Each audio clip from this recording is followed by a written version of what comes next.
Sebetulnya. Silonya tata kelola pemerintah, Mas, bagian dari inefisiensi. Oke. Contoh misalnya, kita baru saja launching cek kesehatan gratis, Mas. Kita baru launching hari Senin kemarin. Dan pada saat launching tersebut tidak ada event besar-besaran, langsung menteri-menteri kabinet merah putih mengunjungi langsung tanpa upacara prosesnya. Dan saya kemarin pergi di Depok BJ, Puskesmas Depok BJ bersama dengan Menko IPK, Bapak AHY. Kalau kita lihat apa hubungannya dengan cek kesehatan gratis, Menko IPK. Namun karena tadi gotong royong tadi, non silo tadi ikut mengunjungi dan kita tahu bahwa Bapak Menko IPK memiliki follower yang sangat banyak dan itu membantu enabler untuk komunikasi. Hal-hal ini terus dilakukan. Bukan hanya itu, tapi juga banyak kerja-kerja lain yang kemudian disinergikan. Karena tadi saya katakan, Mas, salah satu bentuk inefisiensi adalah satu kegiatan bisa di beberapa kementerian. Nah, ketika kemudian ini ngobrol, ketika guyup, ketika kemudian saling bicara, maka kemudian terjadilah kerjasama tersebut. Nah, tadi saya ingin menyampaikan tadi klarifikasi terkait dengan infrastruktur ya, Mas ya. Nah, infrastruktur saat ini posisinya adalah di hold terlebih dahulu sambil disisir. Tadi dikatakan hal-hal yang perlu atau tidak, mana yang prioritas. Dan terkait infrastruktur, hilirisasi, pangan termasuk IKN adalah hal-hal yang dinilai strategis dan tetap akan dilakukan. Jadi tidak ada namanya kemudian pembatasan untuk irigasi, tetap dilakukan karena memang tujuannya adalah untuk ketahanan pangan. Oke, baik.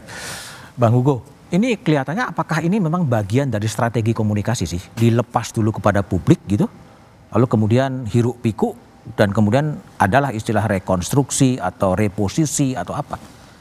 Ya, kalau di DPR apa yang terjadi di dalam, karena kita kan sudah punya agenda kan, agenda sudah kita sepakati bersama dengan mitra kerja gitu, dan agenda ini kan sudah diputuskan sebelumnya, dalam arti ya pemerintah datang menyampaikan apa yang dimaksudkan dengan efisiensi ini. Ini kan urusan di dalam pemerintahan sebenarnya. Tapi yang menyentuh Mahkamah Agung juga dikurangin juga gitu.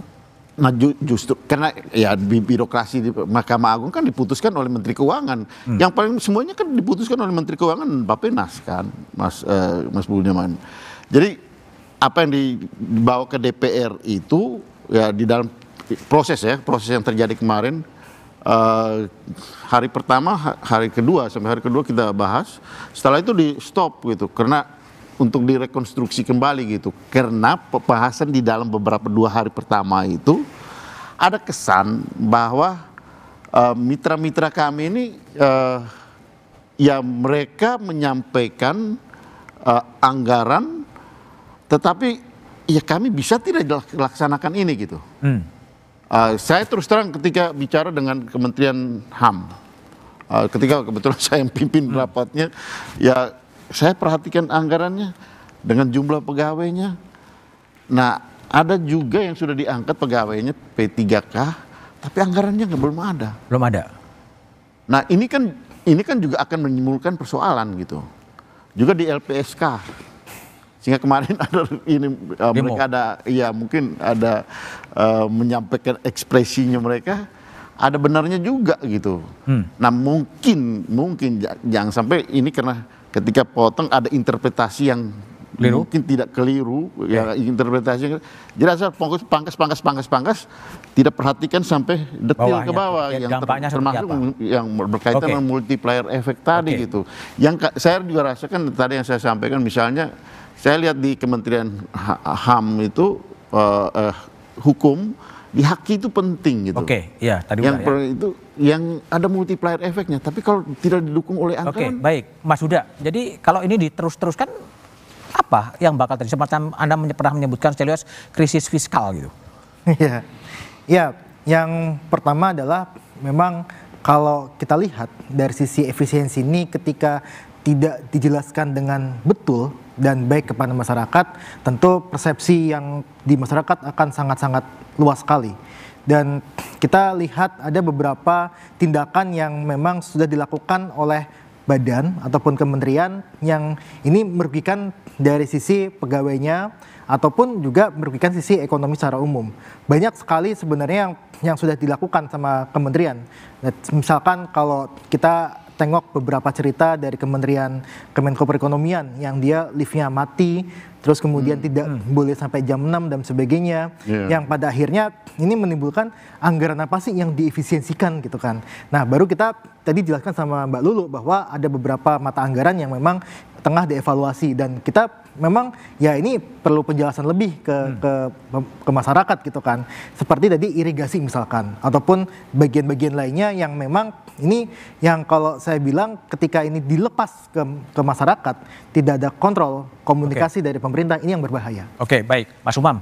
Ini terjadi memang karena transisi ya dari Pak Jokowi ke Pak Prabowo gitu sehingga terjadi koreksi total gitu atau apa sih yang Anda lihat?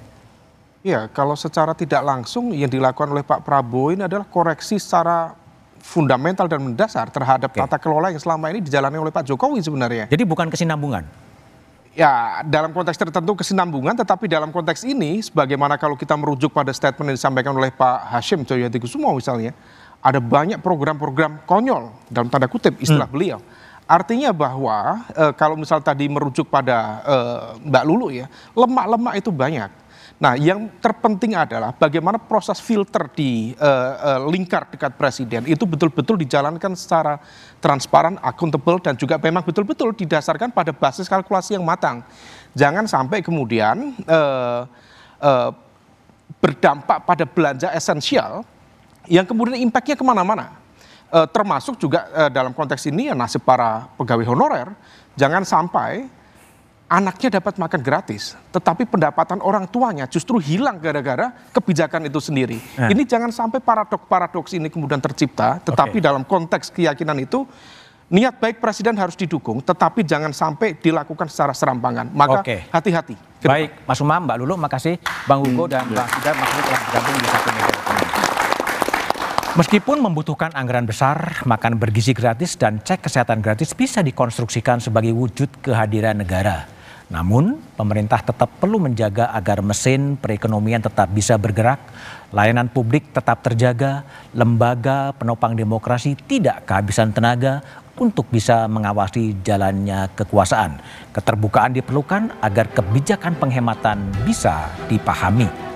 Demikian satu malam ini, sampai jumpa pekan depan. Selamat malam dan terima kasih.